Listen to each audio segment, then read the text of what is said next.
When visitors came to see Sherlock Holmes in Baker Street, they often did surprising things. Sometimes they put their heads in their hands and cried.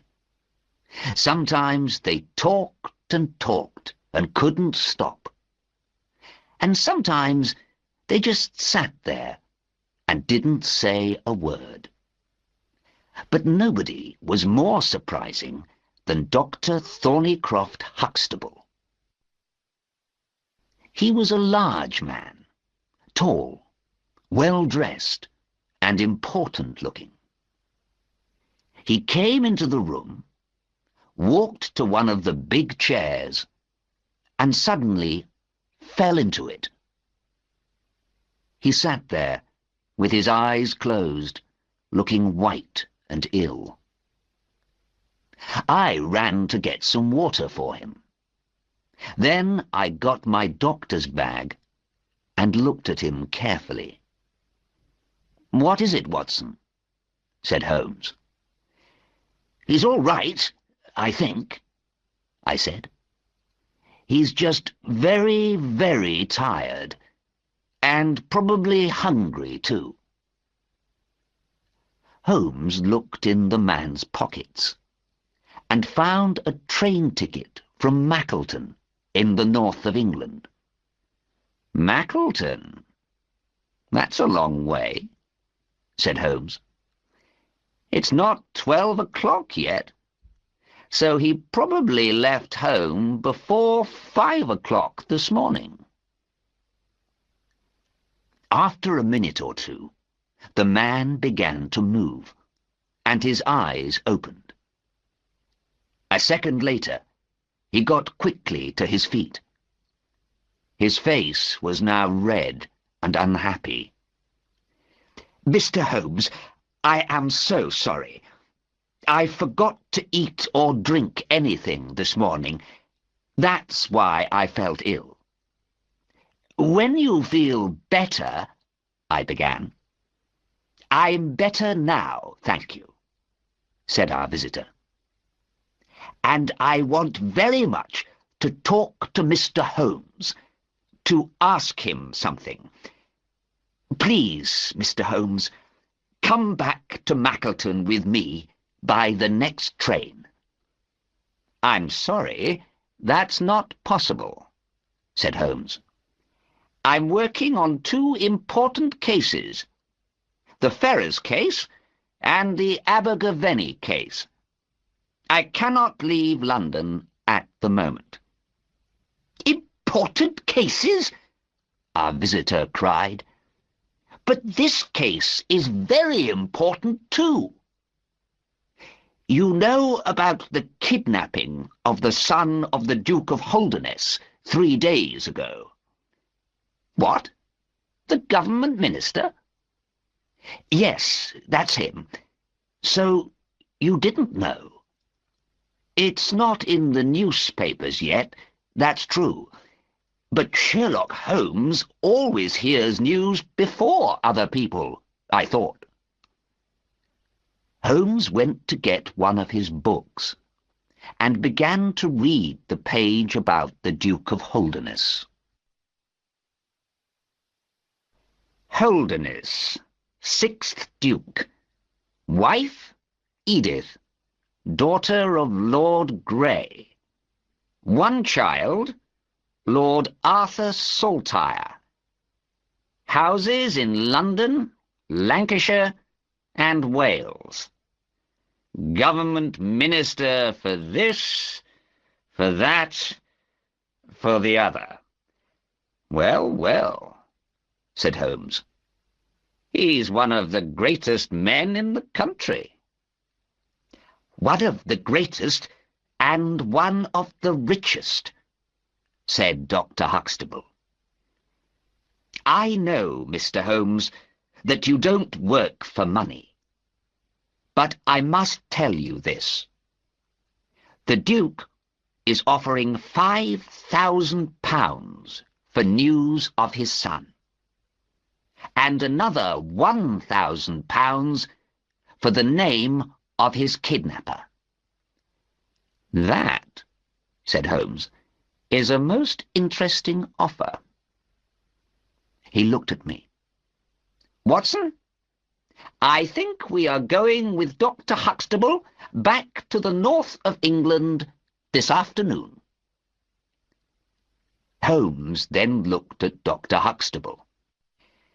"Now, sir, tell me everything. What happened? When did it happen? How did it happen? And why does Dr. Thornycroft Huxtable come to ask for my help 3 days later?" Our visitor drank some water and began his story. "My school, the Priory School near Mackleton, is the best school for young boys in England," began Dr. Huxtable.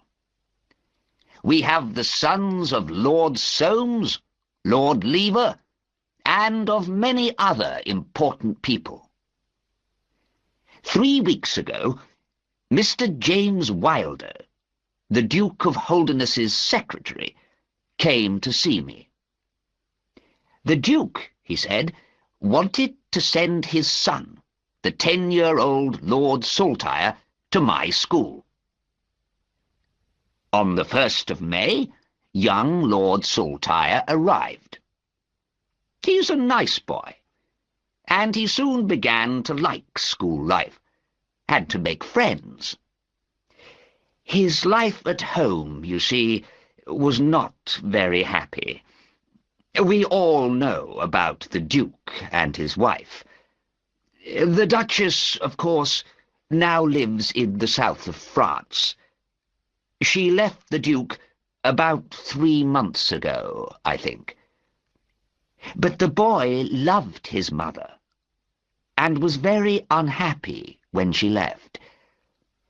Because of this, the Duke sent him to my school. And after 2 weeks with us, he was much happier. Then, on the night of the 13th of May, he disappeared. The way to his bedroom is through another, larger room. 2 older boys sleep there. One of them never sleeps very well, and he heard and saw nothing that night. So young Arthur did not go out through that room. His window was open, and there is ivy all up the wall of the house. It is easy to get out of the window and down the ivy to the ground. So we think that he went out that way. He was in his usual school things, we think. A short black coat and dark blue trousers. We looked all through his room very carefully, but we found nothing strange, nothing unusual. When I learnt the news at 7 o'clock on Tuesday morning, I called everybody into the big schoolroom. Then we learnt more bad news. Heidegger, the German teacher, was missing too. His room is not far from Arthur's room. Heidegger went down the ivy. We know this because we found his footprints on the ground under the window. We know, too, that he was only in his coat, trousers, and shoes, because we found his shirt and his socks on the floor of his room. And he took his bicycle with him. Heidegger came to the school a year ago. He's a good teacher, but the boys don't like him, because he isn't very friendly. So, Mr. Holmes, we have 2 missing people. It's now Thursday, and there's still no news of them. Holmes took out a little notebook and began to write things down. "The boy didn't go home, of course," he said. "Oh, no, no. We asked at Holderness Hall at once," said Dr. Huxtable. "The Duke is very afraid for his son, and I am the unhappiest man in England. Mr. Holmes, you are a famous detective. Please help me." "You make things very difficult for me," Holmes said. "How can I find marks in the ivy or on the ground after 3 days? Why didn't you come to me at once?" "Because of the Duke," Dr. Huxtable said. "He doesn't like people talking about his unhappy family life." "And what are the police doing?" "Well, they heard about a boy and a young man at the station early on Tuesday. They looked for them, and last night they found them in Liverpool. But it was a man and his son going to visit a friend. We lost 3 days because of that. And last night I couldn't sleep. So I took the first train down to London this morning." "Well, Dr. Huxtable, some more questions," said Holmes. "Did the boy take German lessons?" "No." "So he didn't know the German teacher well, then?" "He probably never spoke to him," said Dr. Huxtable. Said Holmes. "Does the boy have a bicycle?" "No." "Was any other bicycle missing?" "No." "So, did the German teacher ride away on his bicycle in the night with the boy on his back?" "I don't think so." "But what happened to the bicycle?" "Now, what about visitors? Did the boy have any visitors the day before?" "No." "Did he get any letters?" "Yes, one letter. From his father." "Do you open the boy's letters, Dr. Huxtable?" "No." "Then how do you know that the letter was from the father?" "I know the Duke's handwriting, and he says that he wrote a letter to his son." "Did the boy get any letters from France?" "No, I never saw any." "Do you understand me, Dr. Huxtable?" Holmes said. "Did someone take the boy away, or did the boy go freely? Because he had a letter from France, perhaps?" "I don't know," said Dr. Huxtable. "He only had letters from his father, I think." "Were father and son very friendly?" "The Duke is not a very friendly man, Mr. Holmes. He's not a bad father, but he is a government minister, and has a lot of things to do." "So the boy felt more friendly to his mother?" "Yes." "Did he say that?" "No." "Did the Duke tell you, then?" "Oh, no. The Duke never talks about things like that." "So how do you know?" "Mr. James Wilder, the Duke's secretary, told me." "I see," said Holmes. "That last letter of the Duke's, where is it now?" "The boy took it with him," Dr. Huxtable said. "It's not in his room. Mr. Holmes, our train leaves in half an hour." "Right," said Holmes. He looked at me. "Watson, let's get ready and go off to the north with Dr. Huxtable." Perhaps we can find some answers to this mystery. It was dark when we arrived at Dr. Huxtable's famous school in the Northern Hills. We went quickly into the building out of the cold, and at once someone ran up with news for Dr. Huxtable. He looked very surprised. "The Duke is here," he told us. "The Duke and Mr. Wilder, his secretary, are in my office. Come and meet them." The government minister was a tall man with a long, thin face. He had red hair and a great red beard. He looked at us and did not smile. Next to him stood Mr. Wilder, a very young man. He was small, with blue eyes and a watchful face. He spoke first. "The Duke is surprised, Dr. Huxtable, to see Mr. Sherlock Holmes here. He doesn't want people to know about this. You know that. So why didn't you speak to the Duke before you went to London?" "But we need help," said Dr. Huxtable, "and I—" "Well," said the Duke, "Mr. Holmes is here now, and perhaps he can help us." He looked at Holmes. "I'd like you to come and stay at Holderness Hall, Mr. Holmes." "Thank you, sir," said Holmes.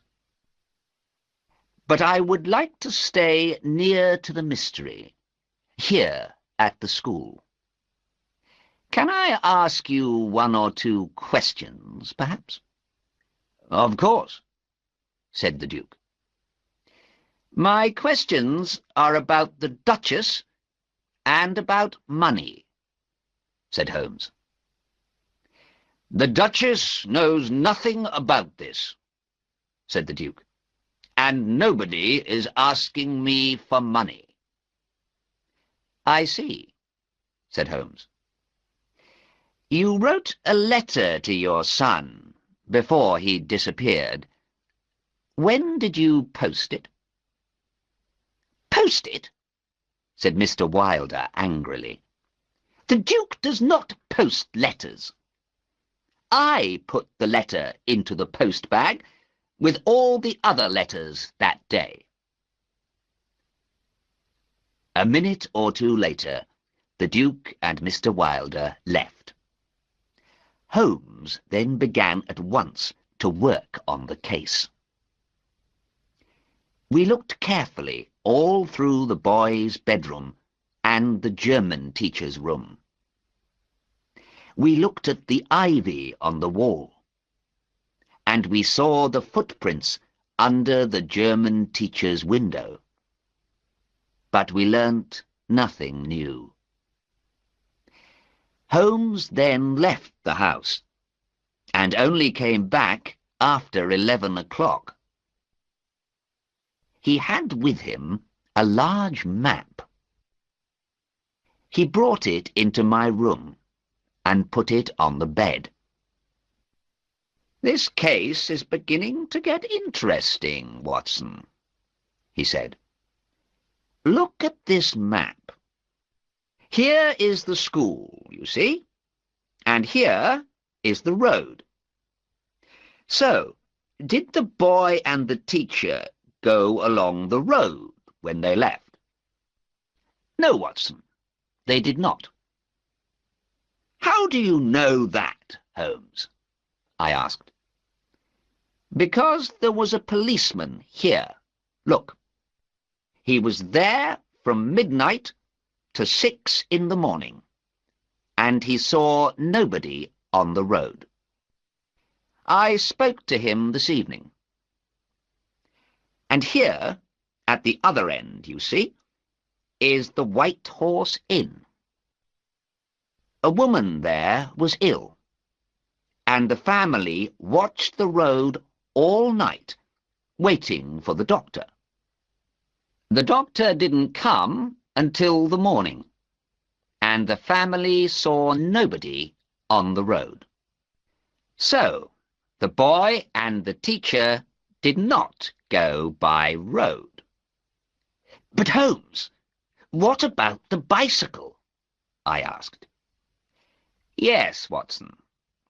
We must remember the bicycle, of course. But first, let's look to the south and the north. To the south, we have a big river.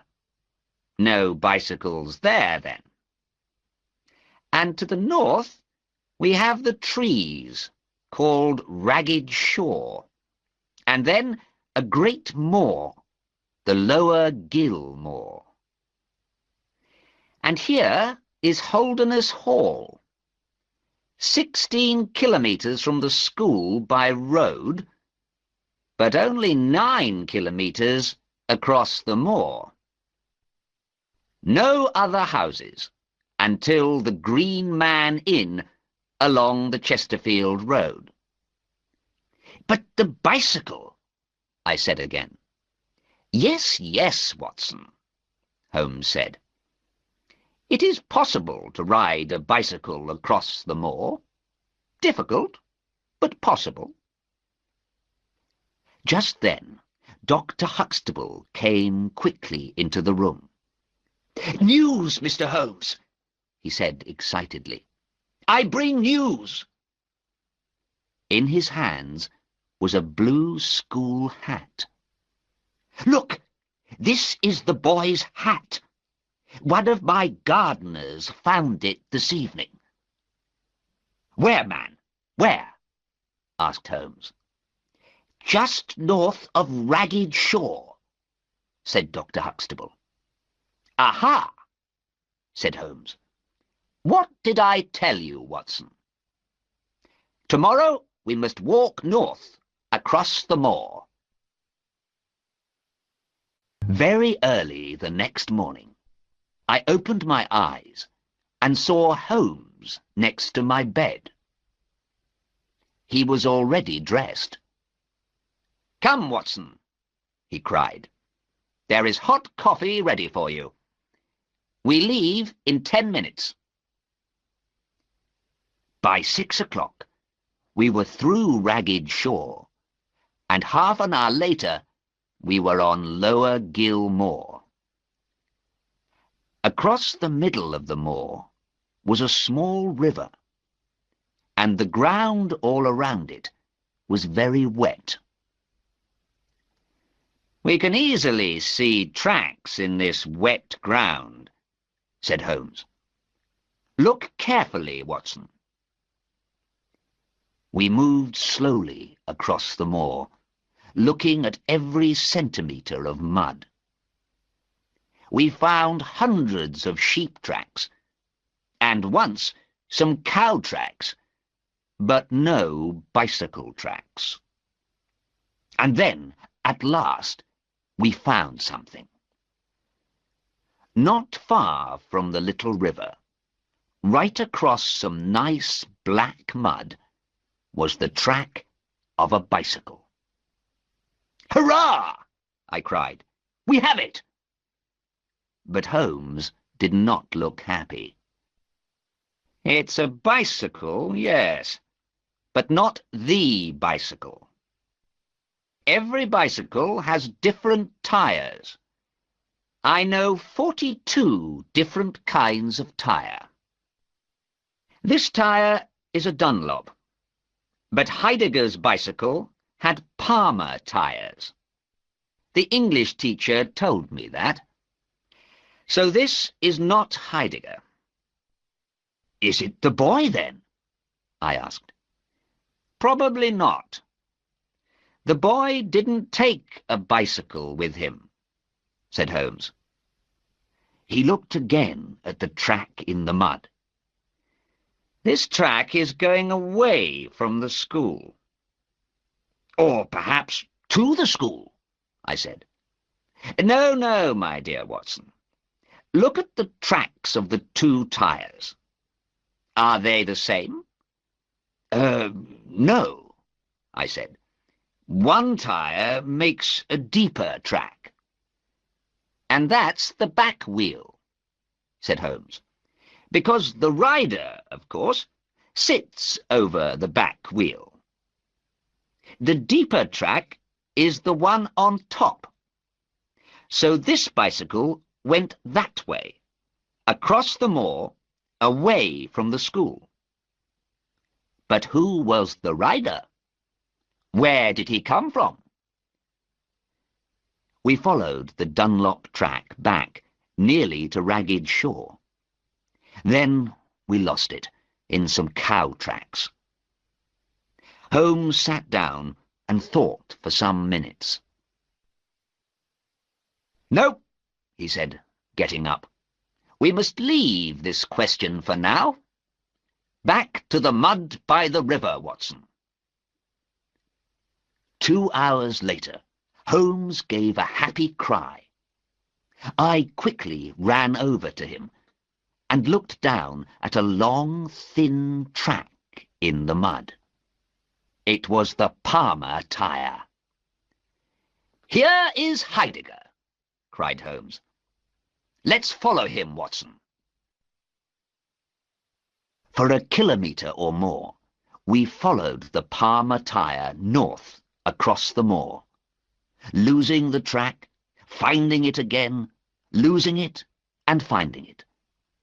Suddenly, the track stopped. "What happened here?" I said. "Did he fall?"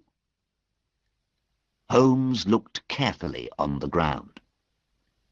Then he moved to some small bushes with yellow flowers on them. "Look," he said quietly. On one of the yellow flowers there was something red, the dark browny red of blood. "Bad," said Holmes. "Bad. What do I read here? Something or someone hit him. He fell. He stood up. He got onto his bicycle again and rode away. But there is no other track. Some cow tracks here, but no footprints. We must follow the blood, Watson." We soon found the bicycle, and then, behind a bush, we saw a shoe and found a body. There was blood on the man's head and face, and he was very, very dead. He had shoes on, but no socks, and we saw a nightshirt under his open coat. It was the German teacher. "Poor man," Holmes said quietly. "What shall we do, Watson? We can't lose any more time, but we must tell someone about this poor man." "Shall I run back to the school?" I said. "No. I need you with me." Holmes stood up and looked around. "Look," he said. "There's a workman over there. He can go back to the school for us." I went and got the workman, and Holmes wrote a note for Dr. Huxtable. The poor workman took one look at the body and began to run quickly down the hill to Ragged Shaw. "Now," said Holmes, "before we go on, let's think carefully for a minute. What do we know so far? First, the boy left freely. He was dressed. He did not leave suddenly. He wanted to go. Perhaps with someone, perhaps not. But the German teacher left without his socks and without his shirt. So he left very suddenly. That's right, I said. And why did Heidegger go? Because from his bedroom window he saw the boy. Because he wanted to follow him and bring him back. So far, so good. But why doesn't Heidegger just run after the boy? A man can easily run faster than a boy. But Heidegger doesn't do this. He gets his bicycle. He knows that he needs his bicycle. Why? Ah, I said, because the boy has a bicycle. Not so fast, Watson. Think about it. Heidegger dies 8 kilometers from the school. So the boy is moving very fast, because it is 8 kilometers before a man on a bicycle can get near him. And Heidegger dies because someone hits him very hard on the head. A boy can't do that. So there was someone with the boy. A man, let's say. But we looked very carefully at the mud all round poor Heidegger's body, Watson. And what did we find? Some cow tracks, but nothing more. No footprints from people. No bicycle tracks. Holmes, I cried, this is not possible. Very good, Watson, he said. It's not possible. So something is wrong with my thinking. What can it be? Perhaps, I said, Heidegger broke his head in a fall. In mud, Watson? Oh, I don't know. I just don't know. Come, come, Watson, said Holmes. Every mystery has an answer. But for now, the Palmer tire can tell us nothing more. So we must go back to the Dunlop tire. We found the Dunlop track again and followed it north. Here there was very little mud, and we lost the track. Across the moor, we could now see Holderness Hall, some kilometres to our left. And in front of us, we could see the Chesterfield Road. We walked down to the road and along to the Green Man Inn. When we were near the inn, Holmes suddenly cried out, "Ah! My foot! I can't stand on it! Help me, Watson!" I took his arm, and we walked slowly to the door of the inn. A man stood there, smoking and watching us. "How are you, Mr. Reuben Hayes?" said Holmes.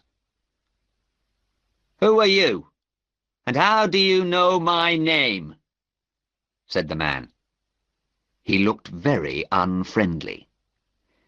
"Because it's on the door of the inn, over your head," said Holmes. "But can you help me, Mr. Hayes?"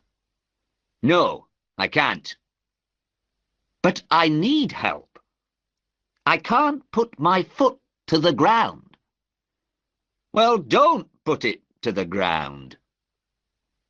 Holmes smiled. "Look," he said, It's very important, and I can offer you £1 for the use of a bicycle." "Where do you want to go?"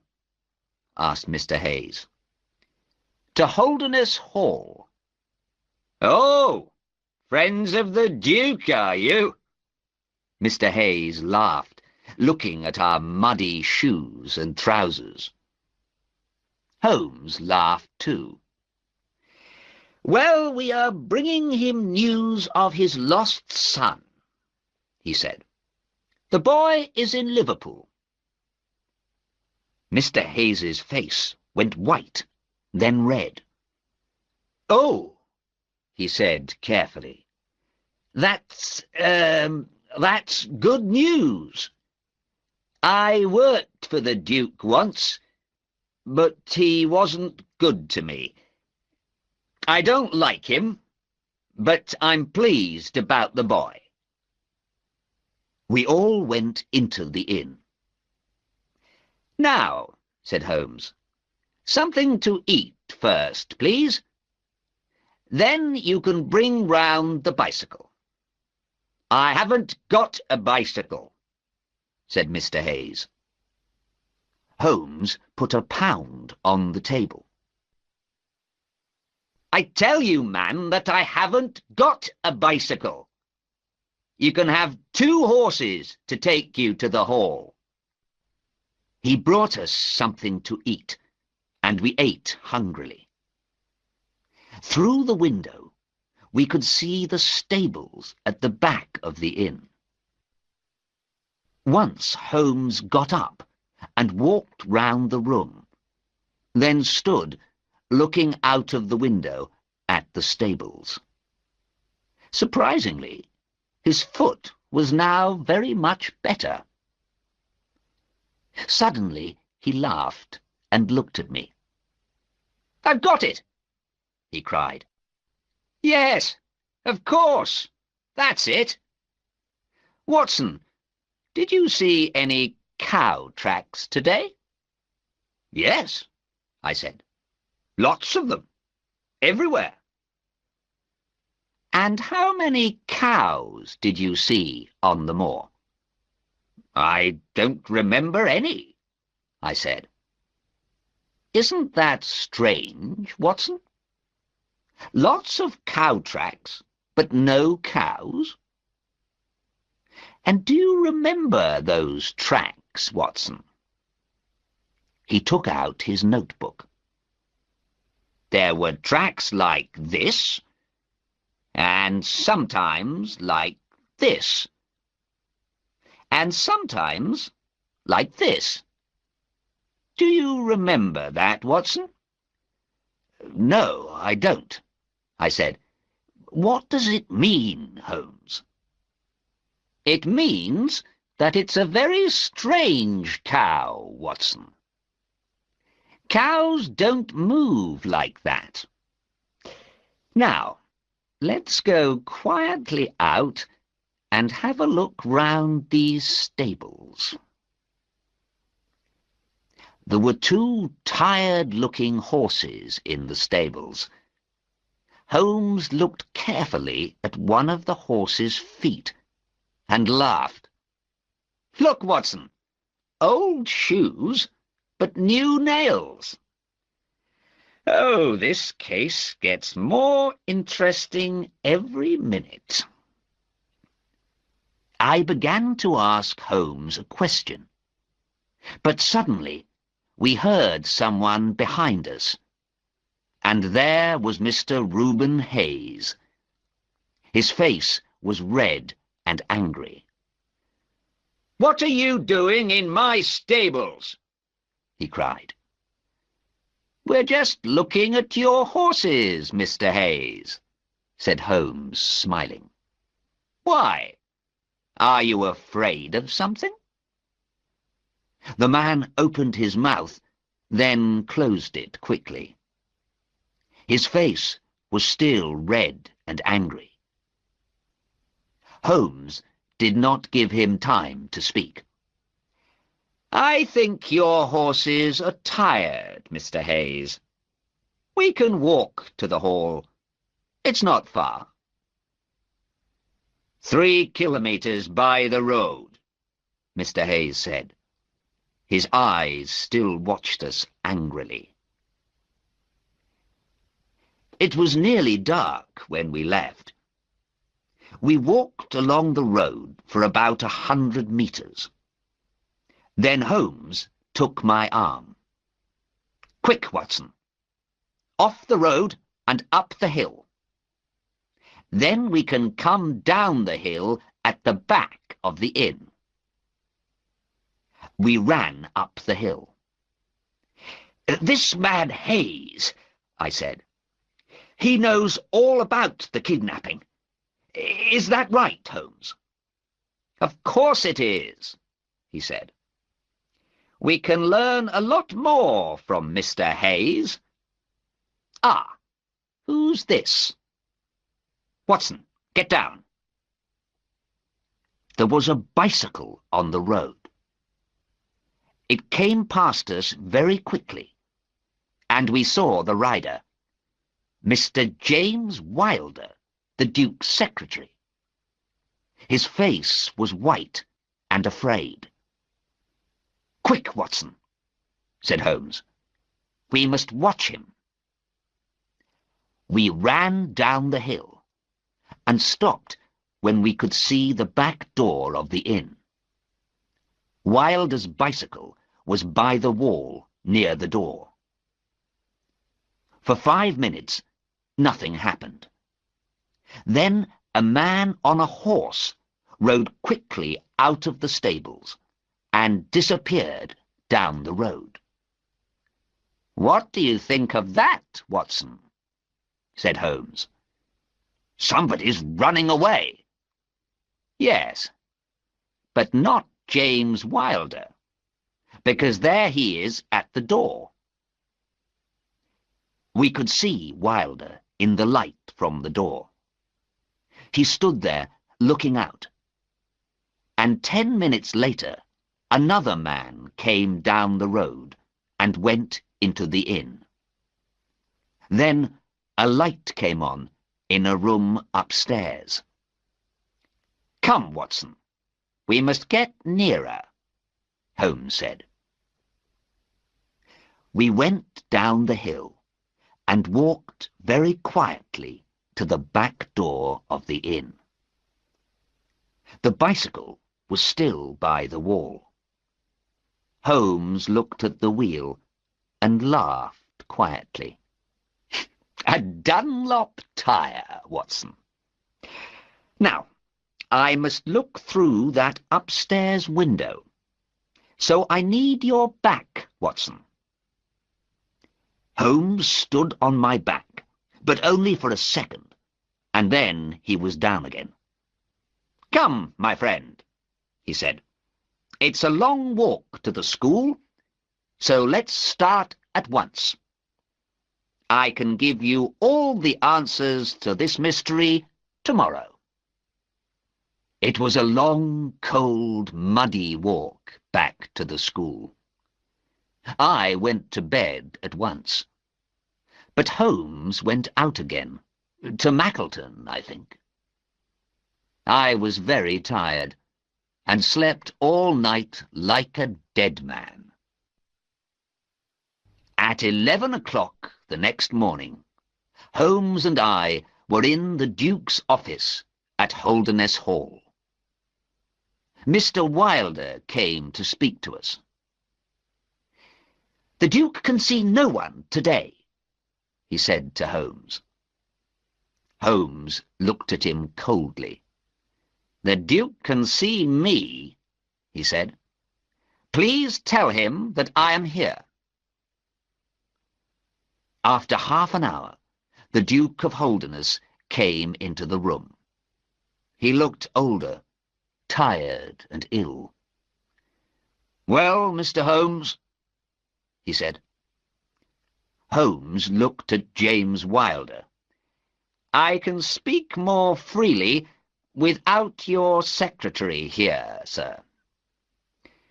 Very well, said the Duke tiredly. Please, James.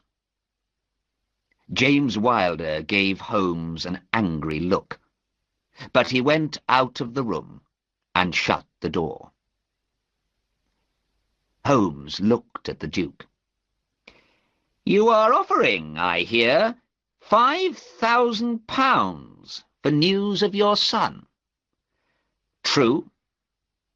And another £1,000 for the name of the kidnapper. True." My friend smiled. "I see your cheque-book on the table, sir. I would like to have your cheque for £6,000. "Mr. Sherlock Holmes," the Duke said angrily, "what is this about? Do you have news of my son or not?" "Oh, yes," said Holmes. The Duke's eyes never left Holmes's face. "Where is my son?" he said quietly. "He is, or was last night, at the Green Man Inn, 3 kilometres along the road to Chesterfield." The Duke fell back in his chair. "And the name of the kidnapper?" Sherlock Holmes's answer was a very surprising one. "You," he said. "And now, sir, your cheque, please." The Duke stood up, his face white and angry. Then he sat down again and put his face in his hands.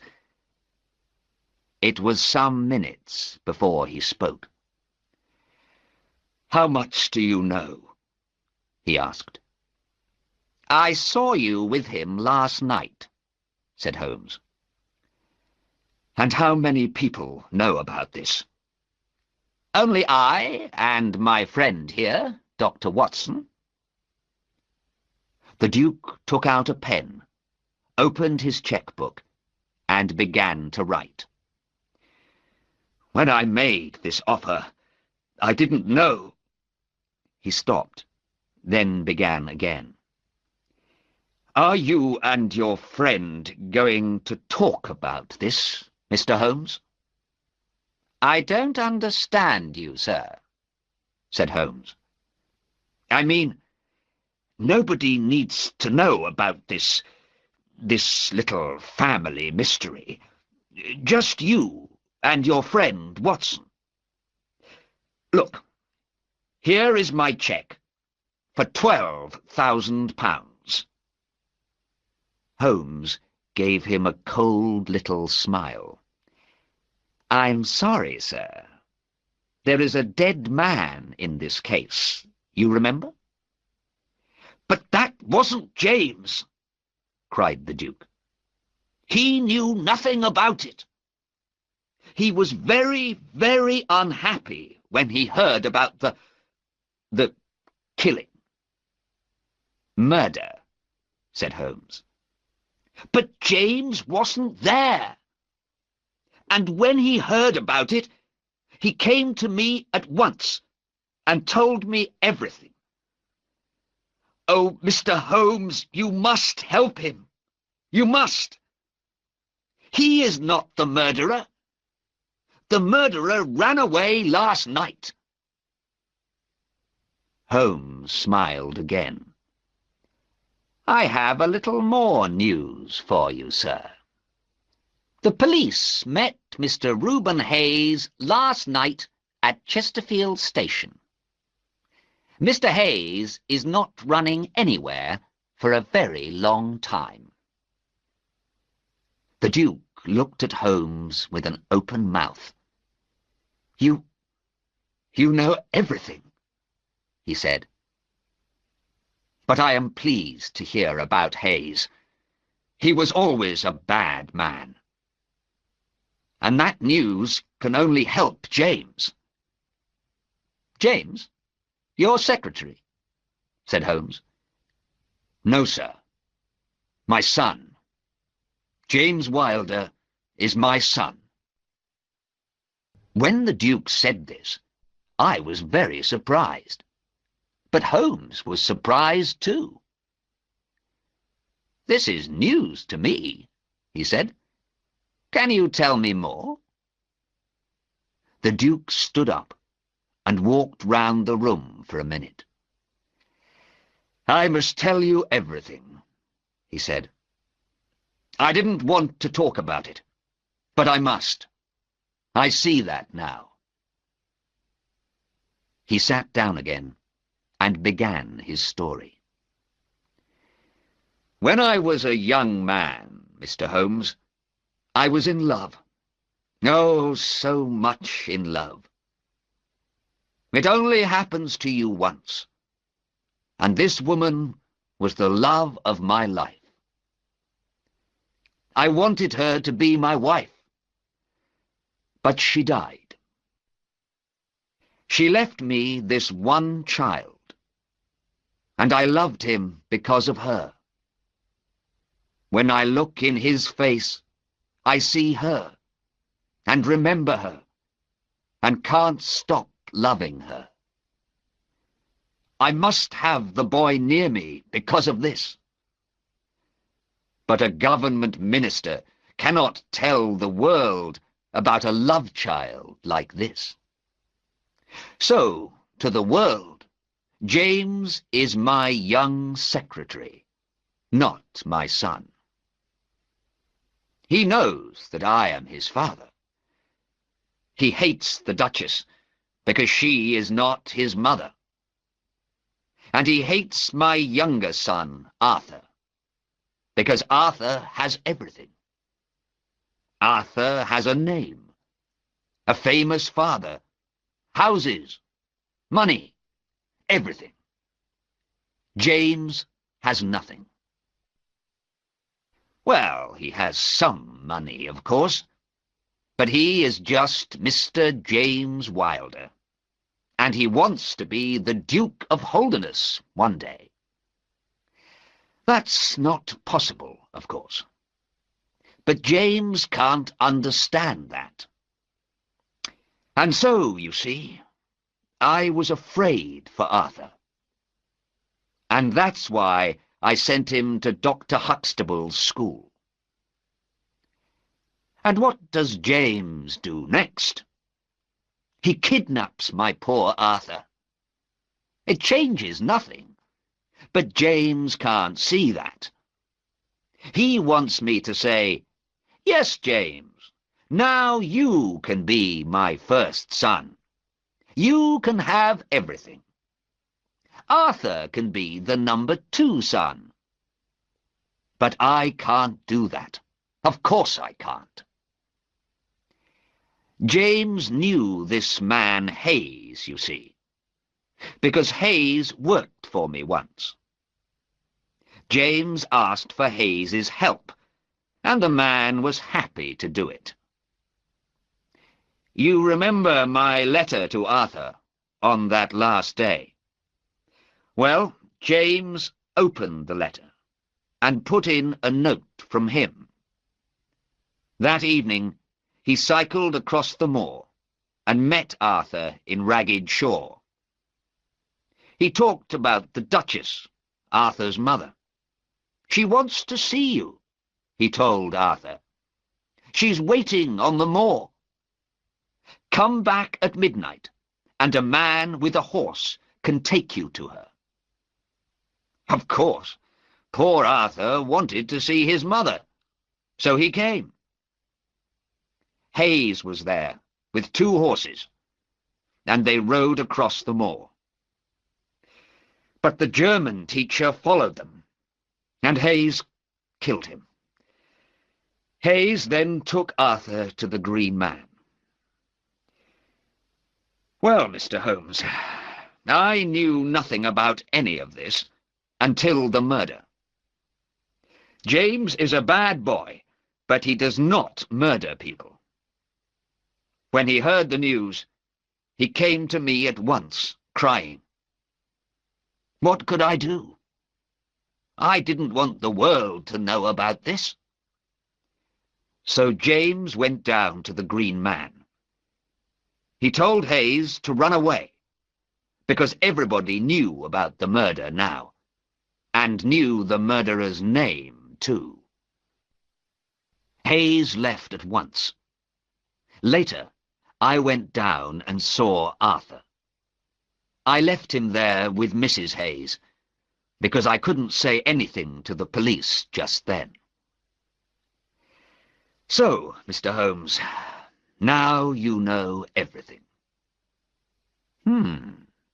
Said Holmes. You help a murderer. You say nothing to the police. You leave your young son in a dirty inn, and you ask for my help. People never spoke to the Duke of Holderness like this, usually. His face was red, but he said nothing. First, said Holmes, we must bring Arthur home. Yes, the Duke said quietly.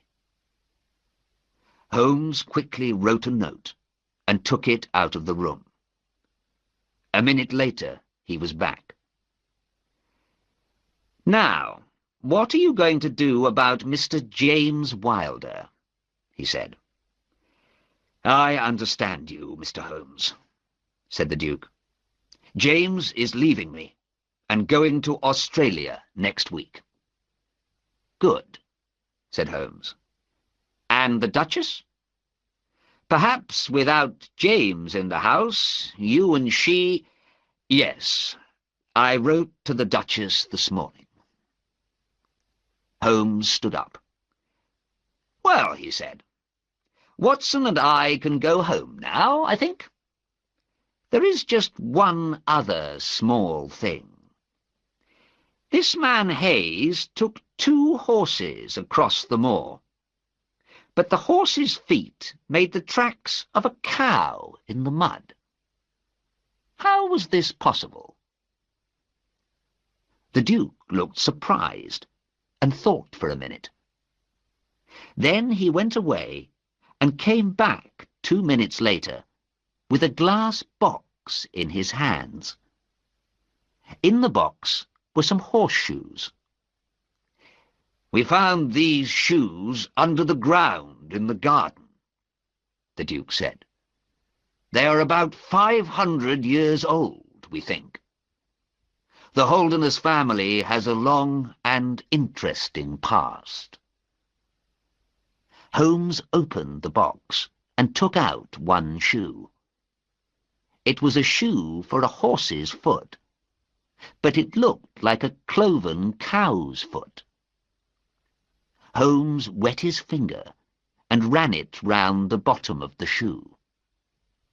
A little mud came off on his finger. Thank you, said Holmes. He put the horseshoe back in its box. That shoe is the second most interesting thing in the north of England, he said. And the first? Asked the Duke. Holmes took the cheque for £12,000 from the table and slowly put it into his notebook. I am a poor man, he said. He looked lovingly at the notebook, then put it carefully in his pocket.